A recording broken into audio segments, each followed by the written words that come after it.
Welcome back to the Beats. And today we have our, once again, very special friend and guest, Dr. Melina Roberts. And she is here to talk about contact regulation thermography with me. This is a little bit different setup than usual. This isn't an interview. Both Melina and I have used this technology for many years. We have two different types of technology that we use. So we're going to talk about why we use it, how we use it, and what it's really testing. And I so thank you for taking a little time from your ski vacation in the Providence in Canada to get off the slopes and share a little love with everybody. Thank you so much for being with us. Thank you so much for having me. I'm excited to be here again. So one of the things I want to talk about is some of our clients, because they want to deal only with a holistic approach, they won't do a mammogram. And as a practitioner, while I'm not a medical doctor, I do believe that you still need to assess your body on a quantitative basis every so often to make sure that you're not going to let things happen that you don't see happening, right? But I'm not a big fan of the mammogram. Yeah. I'm not a big fan. I could say I would not ever get one in my life. I've never had one and I would not recommend. But there are thermograms and thermography. So what's your take on people that don't get any testing? Like, what age should they get tested, do you think? And when and how, what's the frequency for a woman and men both? Yeah. So one of the big differences with the thermography test is it's a whole body scan, right? So it's looking at the head, the dental piece, neck, breasts, abdomen, which includes all your vital organs, and back, which will include kidneys. And so we're getting a whole assessment of how all of the different systems of the body are regulating. And it'll also give you that index about what's going on in terms of the breasts. And what studies are showing is that the thermography can pick up on regulatory problems with the breasts. I believe it's 7 years before pathology even begins. So to me, it makes sense for you to be getting that regular thermography. I usually recommend that patients are getting that, after the age of 40, that they're getting one a year. And that just helps us to be able to even give them a baseline of where they are health-wise, not just breast-wise, but in how their whole system is regulating. And then we can also keep track and just make sure that their system is continuing to properly regulate. And if it's not properly regulating, then we know what we need to be focusing on to get that system functioning better. That's a beautiful distinction. It's a whole body thermography. I never actually make that distinction, so thank you for bringing that up. Because I did talk about the breast, that it does talk about the breast. Well, the reason I say that is because, again, the question I get from a lot of our clients is, I don't want to use something in lieu of a mammogram. And in our country, this is an FDA-approved breast cancer detection device for medical doctors that are willing to write the codes for the C.R.T, which I have to tell you is few and far between in the United States. And in Canada, what is it like there in regards to your, you have the same issue. I can tell by Yes. Yeah, the challenge is that in Canada, the gold standard for any sort of breast pathology is a mammogram.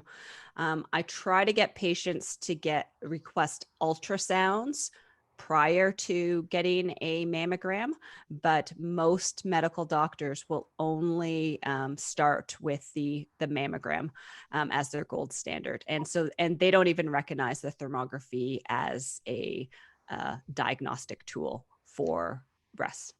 And what I find in our country is, even if the doctor does recognize thermography, because of the insurance companies and the mammogram being the standard care, even though we have a C.R.T in front of us that says, I am curious, I'm suspicious about this breast, still they have to get a mammogram and then the ultrasound. Every once in a while, we will get a doc to write the script, and the insurance company, if it's a PPO, which is like the higher end insurance, will agree to allow them to jump right to an ultrasound if there's family history or genetics to prove that why they would use that. So navigating these waters, bottom line is, you've got to know what you're advocating for. You want to know what you're doing this for. And for us that are in the health world, a mammogram, first of all, has a lot of false positives. And if the mammogram is suspect, the next course of action would be an ultrasound. And then the only way to truly diagnose is a biopsy. It's the only diagnostic is a biopsy. Yeah. What assessment are we going to do to determine if we need a biopsy? And what so many of us feel is, why don't we just jump to ultrasound if there's a question? We're not quite sure why, but there's got to be a financial incentive for that, I'm sure. But what we're saying is there's even more, if you're willing to invest in your own health and invest in yourself, then we do temperature thermography testing that's assessing the whole body. And this is a graphical form, not just a picture, because a lot of people do the thermograms. And a gram just means a photo, and a therm means temperature. So it's a temperature, a picture of the temperature. And some of them do just breast, and some do whole body thermography. And some of them, most of them are static. Some of them do a little bit of testing in the middle and then do a secondary test. C.R.T. is a little different. So I explained that, you explain C.R.T. because they're sick of hearing my voice anyway. So it's your turn. In terms of that thermography, like I describe it as, you just want to get that, the thermogram is just taking that picture, right? So you get an idea, but it'll tell you where those warm spots are, but those warm spots can be, they can be like if you have a sore on your breast, then that would also show up as a warm spot on the skin. Whereas when you're doing the regulated thermography, so with the regulated thermography, what you're doing is you do 119 points all over the body, checking the temperature. And then you give the body a stress. And that stress is simply all of those points being exposed to a certain temperature for 10 minutes. And then we recheck those points. And what should happen is that all of those points should be able to regulate themselves. If they can regulate themselves, then those tissues are able to heal themselves. If they can't regulate themselves, then we know that there's issues with those tissues, right? So we need to figure out what's going on with their system. And so, yeah. So let's talk about regulation. If you don't know what regulation is, please go back and listen to the first, 30 or so episodes prior where we talked incessantly about regulation. But quickly, regulation is also known as compensation or adaptation. Yeah. Essentially, every cell in the body all day long, and the tissues and the space around the cells, is compensating for internal and external stressors. And it's the body's job to regulate, meaning to keep everything at homeostasis. The body's job is to keep the body in balance, right? To balance our hormones, to balance our temperature, to get everything at a status quo, like an okay place. Okay being neutral, not hot, not cold, meaning not inflamed, not old, but just really at a at a stable point. What we do with thermography is as Dr. Melina said, we test all the 119 points. Then you cool off in a room in just your underwear. So you come in clothed, you kind of roll out of bed is the goal. Like we want to see you wake up in the morning, you come on in. You haven't showered. If you're a man, you've shaved a couple days in advance to make sure that your body's acclimated to not having the facial hair if you have a lot of facial or chest hair. Then you roll out of bed, you come in, stay nicely covered. We start taking the temperatures. Then you stand in a room and cool off for 10 minutes in just basically your underwear. Then we come in and take all those points again, and it's the change in temperature that determines if that point is properly regulating, because that change in temperature should be anywhere from a half a degree to a full degree in proper regulation. Over that is hyperregulation, more than a degree. Less than half a degree is hyporegulation. And blocked or rigid regulation is no change at all in temperature. So we look at this whole thing. I know it sounds complicated for those that are listening. It's not complicated. Just think about this. I'm standing up. I get up out of bed and my body's going, okay. Like I was just saying to Dr. Melina, who got off the ski mountain and was laughing at me because I was like, I'm so cold. I had to go get a second cup of tea. I'm just so cold. She's like, do you not have heat in your house? I'm like, I don't know. It's just, It's windy out there. I've got big bay windows in my office. My floor is freezing. And even though I'm wearing these nice slippers in my center today, it's just cold in here. Well, I was the last 3 days in a very much warmer temperature area, which would cause my body to not regulate as well to this darn temperature. I was sitting yesterday with the sun and sleeveless tops where I was. So my body's resisting this regulation of this cold temperature, right? So that makes sense. So all we're asking you to do is roll out of bed. Who are you now? Stand naked for 10 minutes. Are you still able to maintain health and wellness, even though you've been stressed for 10 minutes? We could stress you by putting your fingers in cold water. We could stress you by having you run a race. We could stress you in anything. And when you come back, your body should acclimate to these points about a half degree to a degree in proper regulation. The points above our jaw primarily should warm. The points below our jaw should primarily close. And why is that, Dr. Melina? With those two minor exceptions, but regardless, points above jaw warm, points below jaw cool. Why? Why do we keep the temperature in our head? Why does our body do that? So just understanding that, like, we have these basically like these capillary reflexes. So you have these nerve roots that they'll go through organ systems, and then they also have these extensions that go through our skin. And so in terms of that capillary refill, you're looking at in terms of below your jaw, you're looking at deep organs that need a higher amount of capillary refill as opposed to above the jaw. Wow, I'm so glad I asked you that question, because that's not the answer that I give at all. And that's such a great answer. It's great, and that's the thing. We're both artists. We both use this particular medium, if you will, for the last, I don't know, decade and a half. She uses a different company than I use, but we still glean a lot of the information the same, and we're still gleaning how that body's regulating. And while what she said is more about the core, right? I come from the perspective, this is so funny. I go, the reason the body does it is you want to keep the brain warmer than all the other organs of the body. Yeah. You want to make, right? It's the same thing. It's just the different side of the coin. Yeah. What she said is completely true. You're going to have more capillary dumping basically in the organs than you're going to have at the head. And the temperature of the head is always going to be 1 degree warmer than the rest of the body, because if the brain gets cold, the game is over. Yeah. You got to keep the brain warm. And that's why we wear hats in the winter, and we want to keep the temperature in our head contained. So it's really interesting, though, her perspective. While it's the truth, both of us said the same thing. She looked at the heads and I looked at the tails, basically. I looked at the same point on the opposite side. But the point is that the body should shift in temperature. And if it doesn't, then that's indicating there's an issue with the tissue. Thank you. Yes.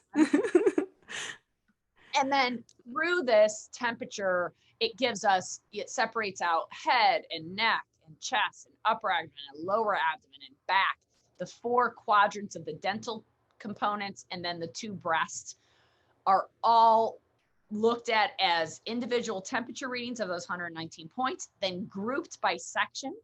Yeah. And then we can look at an average for each area and see where the biggest stagnicity is and where the body needs to flow the toxins out, or where it's not flowing the toxins out, and how fast to move the therapy based upon a lot of the information we're gleaning from the averages and the actual 100% temperatures, to allow us to look at meridian themes, to allow us to know how fast to move, to allow us to know if there's a metal load, if there's an adrenal fatigue, what vitality the body is, what else is there? There's so much information it gives us. Yeah, because it also tells you about the average temperature that your body's operating at, which tells us about adrenal function, adrenal and thyroid function. And then the big one that I always see in these thermographies is whether the lymph is moving or not, because that gives me so much information. And I tend to see that most people will have a blocked lymphatic system, and it'll give me that kind of information. And, there's really no other tool that can tell me whether that lymphatic system is moving or not. So this is a great way to quantify that. And that's why she's my good friend and colleague, because she brought up lymph before I did. And Yeah. that's how I got stuck as the lymph queen in the United States, is because of CRTs. Because I, like you, looked at everybody, was like, okay, every person has a lymph problem and they can't detoxify if their lymph isn't moving. So they come in, they detoxify this, detoxify that, and they feel like crap. We do their CRT and we go, well, yeah, of course, because you're just circulating your toxins, they're not actually getting out. And I don't know any other test that tests lymphatics, actually. Yeah. I mean, we test organ function, we test in many different ways. You can look at all sorts of functions of the body, the immune system function by IgG and IgM testing. How do you test the lymphatics? It's a great point. Actually, I can't believe I've never thought about that. There really is no other test for the lymph other than CRT, which is why I use my CRT to test before and after flow prezos, before and after manual flow technique. Hey, by the way, did you get your new flow prezo? I did get it. I'm excited to start using it.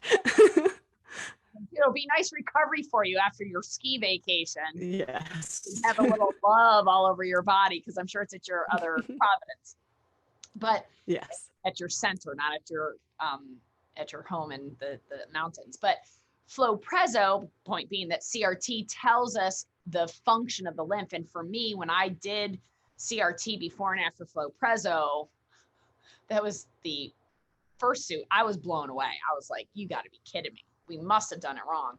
So I did it on 6 clients just to verify that I did it the right way. And sure enough, every single person had such a significant shift in their lymphatics and in their adrenals. Oh, okay. Because of the pushing you into parasympathetic. Yeah, exactly. That it made shifts, huge shifts in that. And it's like, how is your body going to let go if you're already exhausted, right? And that's what lymph is about. So anyway, a little bit of side track, but CRT. So what else can you glean from the CRT? Do you come up with meridian themes? Do you look at that? Do you look at the pace of the therapy? Like, how do you use it in your center? Well, to me, it's really important to, because when people come in with a pathology, they're always so focused on that pathology. And I really use the thermography to really show patients that just because they have pathology in a certain part of the body, it doesn't mean that that's where the dysfunction is. So we always need to we use the thermography to figure out where is the dysfunction in the body. And this can tell us, so much more information. Is the lymph moving? Is it because the adrenals are low? Is it because the liver is all congested? It gives me this index in terms of telling me what, like, if the breasts are a problem, or if there's that problem area. It also does it, like for men, it does like a prostate index as well. It'll tell you so many different tendencies towards areas that I may need to investigate further. Like if there's evidence that there may be a heavy metal toxicity, then I may have to explore heavy metals as a problem. But it's really like, let's figure out where those areas of dysfunction are so that we can focus our attention on those areas and get those areas working a lot easier. And, like even when you look at breast pathology, like realizing that the lymphatic system is what drains the breast, cleans up those tissues. And if you have a lymphatic system that's all congested, then it can't clean up that pathology. And so once you get the lymphatic system working better, then your breast health will start to improve. So realizing like all of those things is really helpful with thermography. It's a really good point, because people, and for those that are well, they don't know where to start. And like when I did my first CRT, I didn't have any symptoms at the time. I'd been well for many years. We did the CRT and I was like, whoa, that's a lot to work on, because it was like so much regulation was off in so many ways. And I look at my CRT from 15 years ago and I look at my CRT today, and they're so much better today. Do you have the same? Good. Sure. Good. Yeah. Good. Isn't that cool? Yeah. Like I look at my old one, I'm like, oh my God, I was chronologically much older, much more rigid, much more decompensating and degenerative. Oh, look at me now, 15 years later. Yeah, and improving. Stressors physically and emotionally, but yet way more better regulation, knowing that my body's regenerating, recovering better. Yeah. And, you know, that is such a peace of mind. Yes. Because the reality is for 20 years, I have felt good in this industry. I wouldn't know if all the things I was doing was actually helping me or just the placebo effect, in all honesty, because my foot baths are pretty clean. There's nothing really in a foot bath when I do one. I feel good. I sleep well. I have good energy. I digest well. My hormones are good.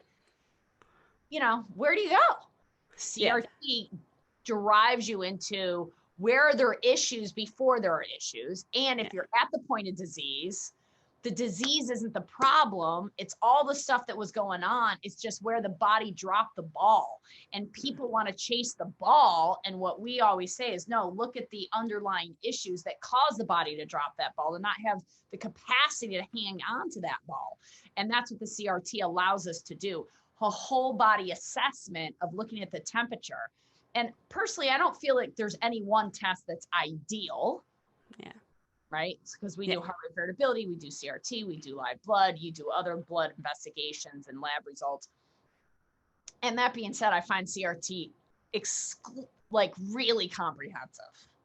Yeah, it is, because it's covering so many different systems of the body. You can really give you like a broad picture, a quantitative picture of what's going on with like every system of the body. I think that really it's beneficial for everyone to be doing, just because, you know, so many people don't really even realize that there's systems in their body that aren't working well. And then we can see, okay, you know, we've done this work and now is that body responding? So we're able to actually do that before and after, and you're able to actually, you know, quantitatively see, wow, look at that improve. Yeah, that's a great point, because I think so many people are looking for that tangible evidence of what they did, that look, I got a result after what I did, not just in how I feel, but it actually showed up on a quantitative analysis. Yeah. And CRT is ideal for that. And so just to regroup, a thermogram versus a thermography. A thermogram is a picture. They have whole body thermograms and they have just breast thermograms. Most of them are done under a static condition. You walk in, you take a picture of where you are right then. Whether you had coffee, whether you had a rush hour traffic to get there, whether you rolled out of bed. And for myself, maybe, and I would agree probably with Melina, that there's a lot of variables that it's testing. And what CRT, what we are doing with CRT is we're one variable, which is your temperature change, is what we're trying to test and see if your body can acclimate for that. Because your body is always changing. You're not we're a dynamic, ever-changing, ever-evolving being. We're not a static being. So I might look good now, but if you put me under a little pressure, I fall apart. And that's what CRT does. If I put you under a little pressure, how do you manage that pressure? And if your body goes into dis-ease and dysfunction, then we can clean that up even before you have symptoms. And if you have symptoms, we don't have to chase your symptoms. We can look at where the body is really breaking down to show you that symptom. Yeah. No, I think that's such a key point, realizing that our bodies are these dynamic systems that are constantly changing. You know, you think of that autonomic nervous system. That autonomic nervous system is always having to adapt and change to different stressors that are coming into our body, and or either internally or externally. And it's how well our body can adapt to those stressors. It really dictates how healthy we are. Exactly. And so if you're interested in learning how well you adapt and how healthy you are, and you want to assess that quantitatively, then you reach out to centers like ours that have contact regulation thermography, and you get an assessment with a practitioner, and you can start to work at this and look at yours change and get better. And over a course of 1.5 decades, we both have been doing this, and they keep getting better and better. And I would like to say, for those that are listening, this has been an incredible talk on CRT and breast health. This is not about disease finding, although it can. This is about wellness and health. And we have a new year coming up, 2021, thank the Lord. And I think we all want to put 2020 to rest. Anybody in the planet is not wanting 2020 to go to rest. And with this move into 2021, in the age now of Aquarian, where we are looking, advancing in so many ways, that's what the age of Aquarian is about, is futuristic and looking at the advancement. We are looking at how we can advance our own abilities and maybe enhance our humanism to be even more dynamic than it's already been. And so if you're interested in that, reach out to us, because this is the kind of work that we like to do. We love to work with clients that are preventative instead of, my rain barrel's empty now, can you help me fill it up real quick? Let's get it. Let's make sure that you have what it takes that you need, because there's a reason that people in our industry in biological medicine have never shown a sign of fear in however many months this has been going on now, 9 or 10 months.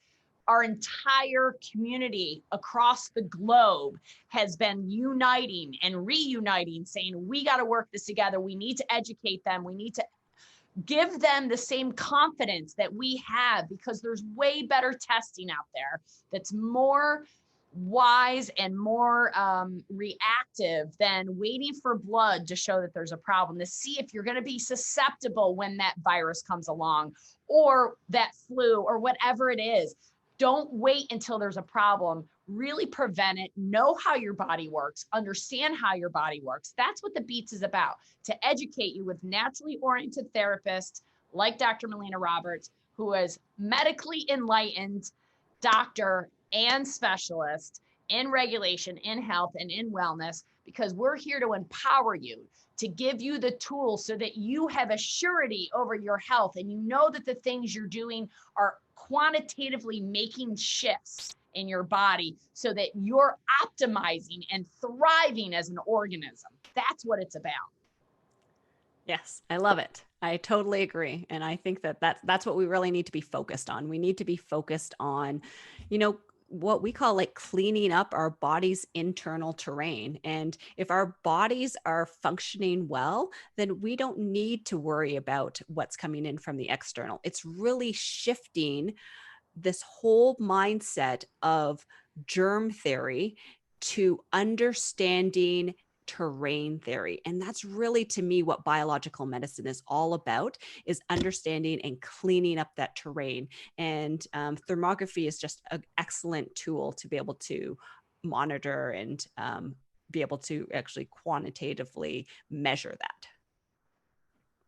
Exactly. So enough said from both of us. Go get your thermography, assess your body, find out where your deficiencies are, where your tissues have issues, and prevent any illness and thrive. That's what we want for you here on The Beats. Thank you so much for your time, Dr. Melina Roberts. Thank you, everybody, for listening and sharing this with all your friends and family, and for subscribing to our channel. We really appreciate you tuning in. We really appreciate all your comments. And please give us a thumbs up if you enjoyed this show, and we will look forward to seeing you next time on The Beats.